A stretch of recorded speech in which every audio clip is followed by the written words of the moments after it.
The entire Los Angeles courtroom fell into stunned silence when the defense attorney dropped a bombshell. Allegations that Christian Combs had targeted underage guests at notorious freak-off parties. The atmosphere shifted instantly, thick with tension, almost electric. Cameras clicked in rapid succession as Christian slowly pushed back his chair, his face pale. Without a word, no wave, no apology, he walked out, right past his legal team and through the exit doors. It was the kind of scene journalists dream of, a dramatic pivot in a high-profile case, triggered by a single chilling claim. The suggestion that minors were involved in those wild yacht gatherings cast a much darker shadow than anything previously reported. Christian's exit wasn't just a courtroom retreat. It was a calculated move in a rapidly escalating damage control operation. Hear about that raid. I only heard about the LA and Miami raid. But you feel like the feds, they released that video over King Combs' comments. Oh man, I've worked in law enforcement for 27 years, and I had the opportunity to see HIDA. It's a place, whereas they have the state, the feds, the NYPD, the Department of Corrections, and the state police. Yo, this place could be half of a basketball court. That's where they just got lines of computers with officers of all different people and officers just on the internet. Whoever's over that case, whoever's working that case, don't you know they saw that and took it to their boss? Me and my dog, me and my son right here, firstborn. Everyone to be around. His name is Bailey. And exhausted. Look at him. People just Who's your daddy? Especially the girls. You know. Girls. It was embarrassing. Hard just to get him to call somebody. He like, it's too much work. Like, so happy birthday, Christian. Thank you everybody for coming and cheers. 27. 27. It's Sunday. It's Sunday. We don't got no job. We don't got no job. And we don't got nothing to do. Cause we have to do that. The explosive claim. The attorney produced transcripts from audio recordings. Clips reportedly captured by a producer in a makeshift studio aboard the yacht. In them, a young woman named Grace Omar K can be heard rejecting aggressive advances. Encounters she later described as turning violent after she consumed tequila shots she believes were drugged. Hired as a steward for what was billed as a family yacht trip chartered by Sean Diddy Combs in late December 2022, Grace expected to serve dinner and drinks in a professional setting. Instead, she found herself in the middle of a non-stop party, surrounded by a rotating cast of suspected sex workers and cocktails so potent, some guests collapsed after just one sip. Son of embattled music mogul Sean Diddy Combs has been accused of sexual assault. A lawsuit filed in LA Superior Court on Thursday accuses Christian King Combs of sexually assaulting and possibly drugging a woman in December 2022. The woman says it happened while she was working on a yacht that Diddy had chartered. This comes just over a week after homes owned by Diddy were raided in LA and Miami as part of a federal human trafficking investigation. Neither the attorneys for Combs or Diddy have commented on the new legal complaint.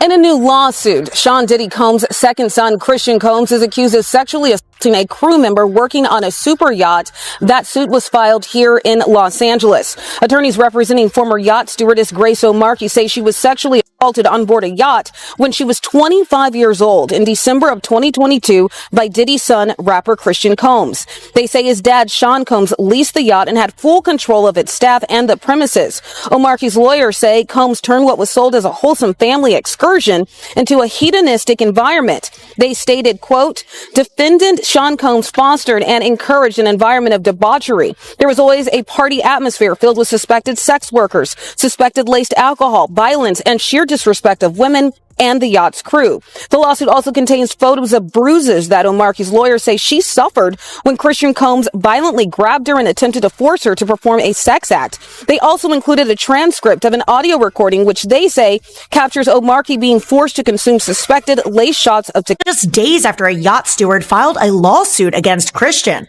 alleging he sexually assaulted her in December 2022.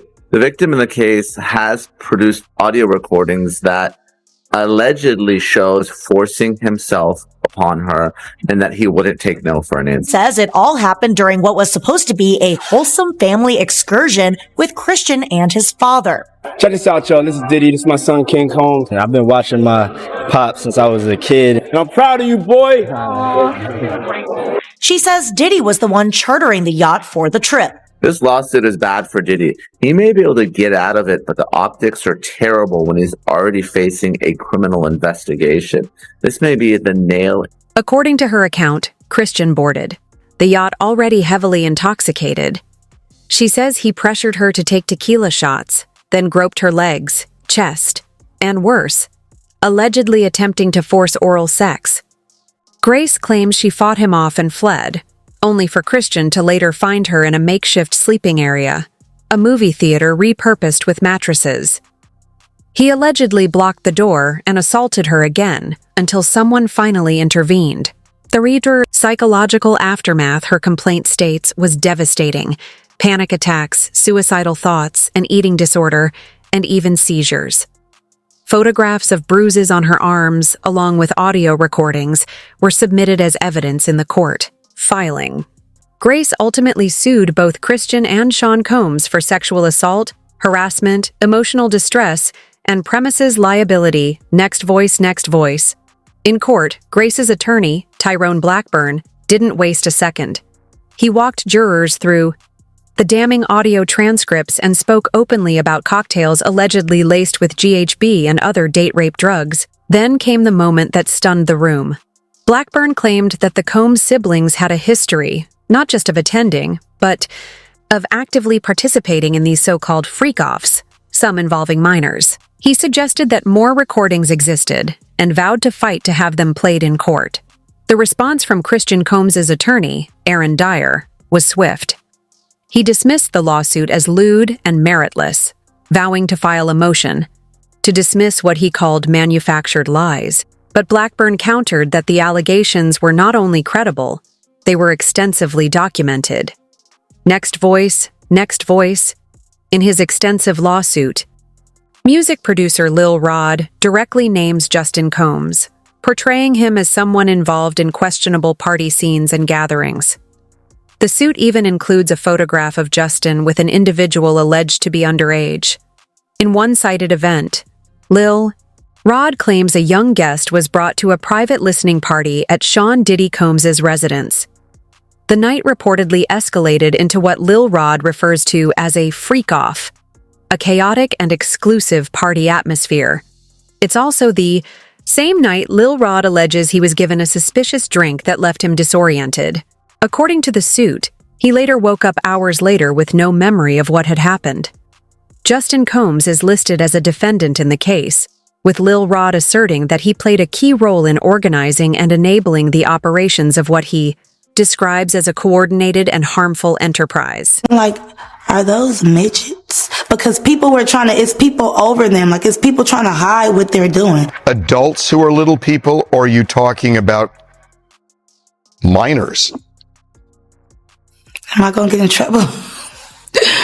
I don't want to say I witnessed any of that crazy stuff, but we all have common sense. Little people that's not supposed to be there. You're talking about underage people. It's a shame. Is this woman, Tania, is she really saying that there were minors involved in these freak-offs? That is exactly what she's... Yeah, the fact, Jake, that the government in this indictment presented evidence alleging that Sean Combs was running a criminal enterprise, and they actually named it in the indictment, the Combs Enterprise. And they said that this enterprise consisted of him as the alleged leader, his employees, assistants, staff, allegedly, that were able to procure women and alleged male sex workers to engage in performances for his own sexual gratification. Where it differs from a mob indictment, it has all the elements of putting together this racketeering allegation of all these moving pieces using resources from his businesses. But the fact that this is about an allegation of sexual gratification being accomplished by alleged human trafficking. It's one of the most unique indictments I've ever seen in this area, in the area of Why do you believe he's the most likely suspect just because of the recordings and the allegations against him? What exactly are you basing that on? Combs. Well, Markey says that Christian Combs had been staying at a villa on the shore, but that he would come onto the yacht in the evening to party. And on December 28th, 2022, Christian reportedly arrived very intoxicated and then proceeded to pressure Markey to take shots of tequila. She did. Christian allegedly tried to get her to drink more in the yacht's makeshift studio. Markey alleges that Christian kissed her neck, kissed her face, as he groped her legs, breasts, and private areas. Markey reportedly told Christian, quote, "Excuse me, you don't touch my legs like that. I'll move my legs where I want to. If I want to do this, then I will. You don't touch my legs like that." Markey then says that she told Christian she couldn't stay with him unless it was approved by a supervisor, all of whom she knew would be asleep at the time. So this was a way for her to get out of the situation. She claims that Christian said, "Who can I talk to? I'm going to say I requested you right now." Markey then says she responded with, quote, "Well, you can take your hand off my ass for the first thing." Markey says this is what happened next. She says she tried to go back to work, but Christian ends up finding her and wants her to find him a place to sleep for the night in the yacht. So she takes him to the cinema room of the yacht. And that is when she claims Christian stopped her from leaving, groped her, took off all of his clothes, and tried to force her to perform oral sex on him. Now, she says she was allegedly able to fight him off. Someone walks into the room, and then she was able to leave. And she said when she reported this to the captain, according to her, the captain berates her. And she alleges that the captain may have even been paid off by Sean Combs to keep quiet about what happened. And I will tell you what's really interesting about this complaint. Embedded in the complaint are photographs that purport to be Markey's arms with bruises on them. And that is really interesting. You don't usually see that in a complaint like this. All right, so I want to bring on right now criminal defense attorney Mauricio Padilla, friend of the show. He's represented some very high-profile defendants in high-profile cases. Good to see you once again. So I don't think we've had a chance to talk about this lawsuit. And now that the news is reporting that Christian has been served with papers here, why is that significant? Well, it's significant because anytime that they have the opportunity to continue to remind the public of the malfeasance of Diddy, of Diddy's son, of anything related to sexually inappropriate behavior, sexual assault, it helps. It helps the government continue to, lay out the narrative of how bad Diddy was, how bad Diddy's son was. So I think it's consistent with, what they've been doing, putting it out there and really destroying his character. I'm not saying that he didn't do anything to deserve it. I'm saying it's consistent with what they're doing, whether it's the government or the lawyers that are. So, what exactly were these freak-offs the prosecutors are referring to? They claim these weren't casual backyard parties, but orchestrated sex shows managed by Diddy with involvement from his own children, according to the Manhattan indictment. These freak-offs are described as carefully planned performances where guests, including some minors, were allegedly coerced into drug-fueled sexual acts while cameras recorded. The lawsuit names both of the Combs siblings, not merely as bystanders, but as active participants. They are accused of recruiting underage girls, distributing cash, stocking the locations with supplies, and even filming the encounters alongside their father. Next voice. There are also allegations that Diddy himself participated in these freak-offs and may have even drugged women, with Lil Rod making these claims. How would the FBI go about proving something like that? We've seen similar patterns in many civil suits, where women allege Diddy drugged them, but now Lil Rod is also implicating Justin Cole, saying he drugged some of these women as well. How would the feds approach an investigation into these new allegations? Next voice. These charges create a dark backdrop for Christian's case. On September 16, 2024, a Manhattan grand jury indicted Diddy on charges of racketeering, trafficking, and related offenses. Prosecutors claim he manipulated women, some as young as 9, into participating in freak-offs with paid male sex workers, using drugs and other substances to ensure compliance, while filming the entire ordeal. They assert that his criminal empire also involved arson, bribery, and kidnapping. But at its core, the charges center around sex acts at these events. Next voice, next voice. In March 2025, Homeland Security agents raided Diddy's homes in Los Angeles, Miami, and New York, seizing electronics, firearms, party records, and a large quantity of lubricant. They briefly detained Christian for questioning, but ultimately did not press charges. Christian was cuffed at his father's LA home during the Miami raid, but was later released without facing charges.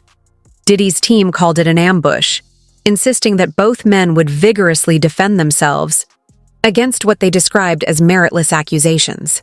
Despite their claims, the optics were undeniably harsh. A father under federal indictment and a son entangled in a disturbing civil law. Markey. Jones taped this event with her. Yes. The lawsuit provides transcripts of audio recordings, and these audio recordings purportedly show, or you can hear, kissing sounds, her telling Combs not to touch her, her allegedly asking about whether she was drugged. Now, we haven't heard these tapes here on Law and Crime yet, but if they are what they purport to be, that is a huge piece of evidence. And remember, when we're talking a civil case, when we're talking lawsuits, the burden of proof is much lower than a criminal case. It's just preponderance of the evidence, more likely than not that this happened. So the civil suit accuses Christian of assault, battery, sexual assault, and intentional infliction of emotional distress. They're a big part of this lawsuit. She goes into the mental anguish that she has gone through, the emotional harm that she has suffered as a result of that. That's important. Lawsuit. Lil Rod straight name drops Justin Combs, describing him as someone who solicits prostitutes, underage girls, and sex workers. There's actually a picture of Justin Combs with an allegedly underage girl shown in the lawsuit. Now, in this specific instance, Lil Rod alleges at least one underage girl came to Diddy's home for a listening party. A sex worker was also apparently solicited, and a freak-off ensued. As an aside, this is the same night that Lil Rod alleges Diddy forced him to take a laced shot. He started to feel lightheaded and then woke up at 4 o'clock in the morning, naked next to a sex worker. It's important to note Justin Combs is listed as a defendant on this case because, according to Lil Rod, he facilitated Diddy's alleged RICO enterprise. I think that if we're talking about additional charges and additional defendants, those are probably two of the more likely. And Christian, of course, was the subject of a civil lawsuit where there was a sexual assault allegation naming him directly.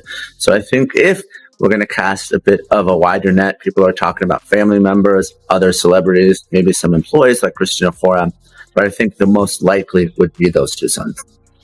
Why do you think it's the most likely about those two? Just because of the recordings, the allegations against him? What are you thinking? I think so. I think obviously they're just civil allegations and those cases are going to be put on hold while the criminal case plays out. But, there is some smoke there. And obviously, there's a presumption of innocence and there's a lower standard in a civil case. But you have someone who's been named directly as someone who participated in a sexual assault, and everything else has been rumors and speculation. But here you at least have one verified